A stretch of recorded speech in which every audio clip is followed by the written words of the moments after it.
A long time ago, in a hilly region, there lived a young man named Fayez. He seemed far older than his years in terms of wisdom and understanding. It was his routine to resolve people's disputes, find solutions to difficult problems, and guide the ignorant. However, one day, curiosity was born in his heart. How effective was his intellect truly? Could he even challenge the cleverest people in this world? He had heard from the village elders that far beyond the forests, there was a settlement inhabited only by cunning and deceptive people. That settlement was known as the village of tricksters. People went there but never returned, because everyone there was an expert at deceiving others.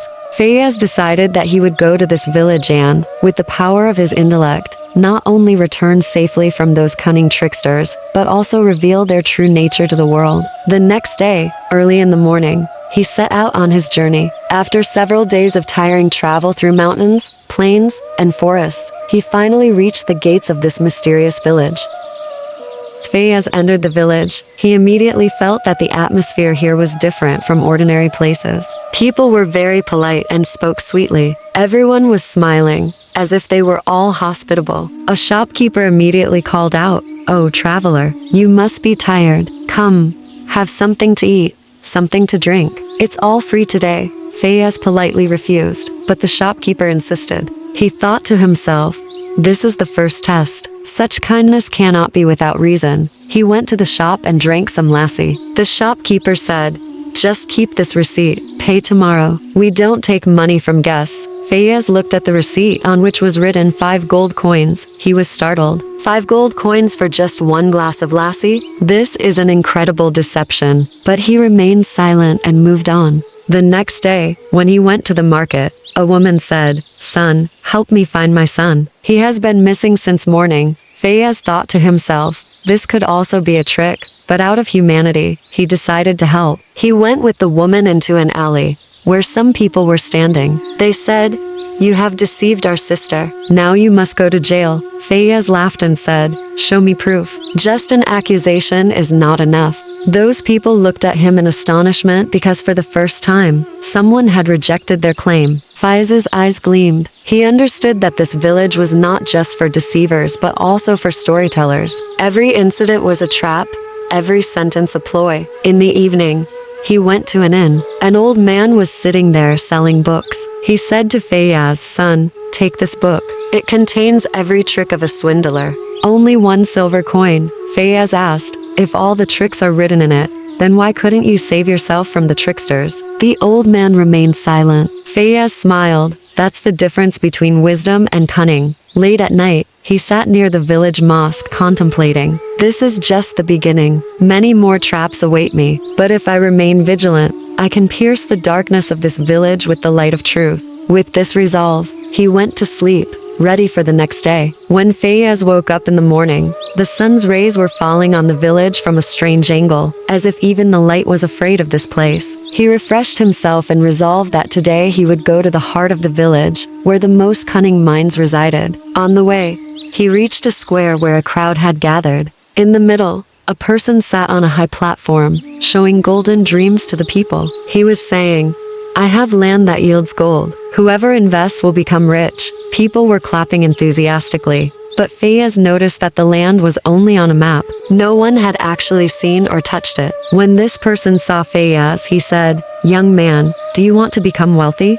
Fayez replied, "First, tell me why you yourself are poor if the land is so fertile." The crowd fell silent. Everyone's eyes were fixed on that person, but he was cunning. He immediately said, "I gain happiness by making others rich. My wealth is in their blessings." People started clapping again. But Fayez knew that in this village, words were used as weapons. Truth was wrapped in lies and presented.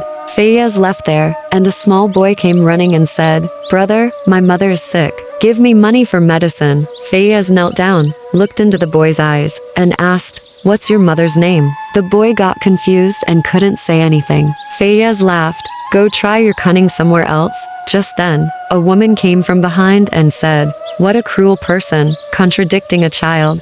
Fayez replied, "Cruel is the one who seeks good for themselves by faking a mother's illness." A crowd gathered, but this time, Fayez proved in front of everyone, by testing the boy, that he was a professional beggar. His reputation was now established in the village. People started calling him the wise traveler. Some began to avoid him.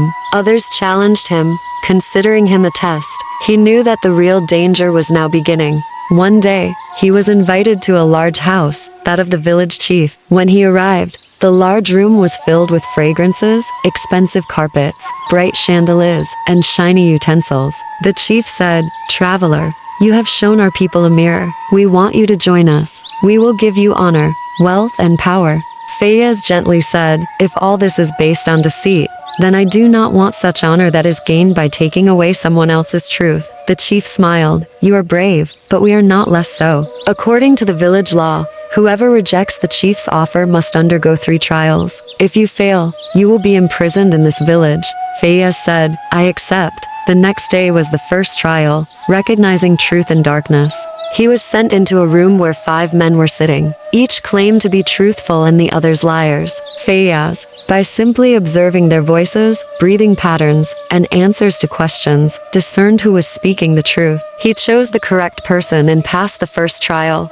The second trial was the trap of greed. Piles of treasure were laid before him, and he was told that he could only pick one item. If his intention was pure, he would lose nothing. Otherwise, he would lose everything. Fayez ignored the treasure and picked up an old map on which the real laws of the village were inscribed. His choice proved correct. The third trial was the hardest, making a lie the truth and the truth a lie. He was told to tell a lie and convince the villagers. If he succeeded, he would win. Fayez stood before everyone and said, "I taught you everything by lying. I led you astray from reality. I deceived you." People were surprised, but he continued, "And if you believe this, it will prove that you cannot distinguish between truth and lie, because whenever someone speaks the truth, you deny it, and when a liar speaks cunningly, you applaud." The crowd fell silent. Then some people bowed their heads, some were ashamed, some applauded.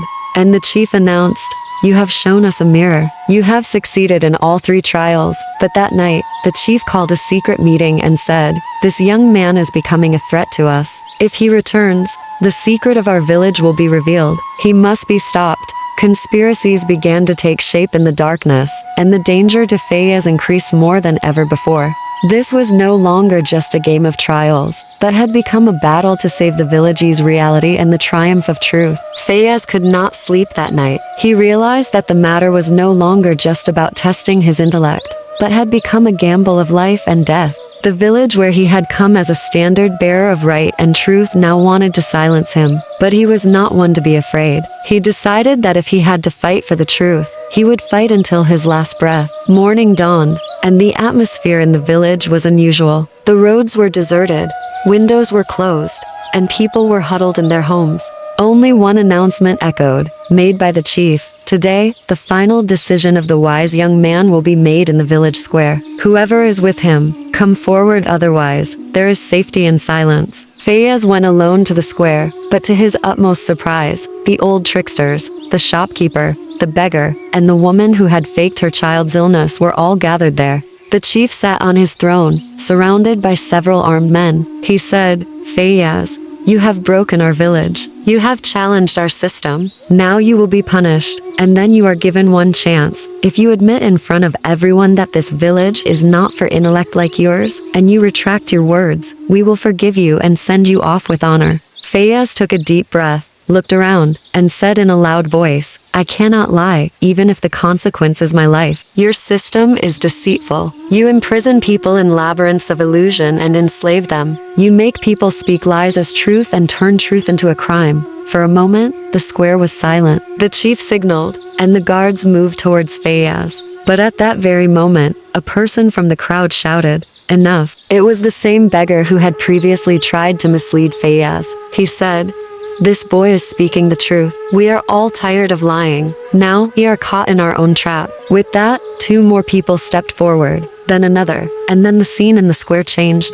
The same people who had been living in fear of the chief for years were now raising their voices. The chief's guards began to retreat. The number of people was increasing, and the light of rebellion was on their faces. Fayez recognized this opportunity. He climbed onto a high stone and said, "Today will decide whether this village will remain one of lies or one of truth.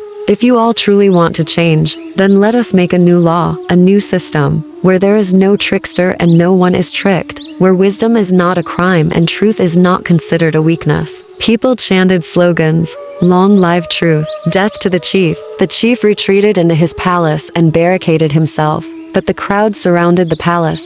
Very soon, the chief surrendered, and the control of the village was handed over to the people. Some suggested that the chief should be punished, but Fayez said, "Punishment is only meaningful if it brings reform. If we also take revenge through crime, then we and they will be equal." The chief was exiled from the village, and all his associates were brought before a public court. Fayez spent several days in this village, establishing new principles, introducing people to their true selves, educating children, and honoring the elderly. The village of tricksters was renamed Roshni Nagar, City of Light. When everything was settled, Fayez prepared to depart. People wanted to stop him, but he said, "My job is to spread truth." And there are many more villages where the darkness of lies prevails. As he was leaving, a small child came running and said, "Good person, you will come again, won't you?" Fayez smiled and replied, "Whenever you need truth, you will find me." And he set off towards the mountains, where the first ray of sun fell on his face, as if nature had sealed his victory. Thus, a wise young man not only transformed a village of tricksters, but also taught the world a lesson, that truth may seem weak, but when it stands firm, it can bring down every stronghold of lies. If you like this story, please like the video and subscribe to the channel so that we can keep bringing you such interesting stories.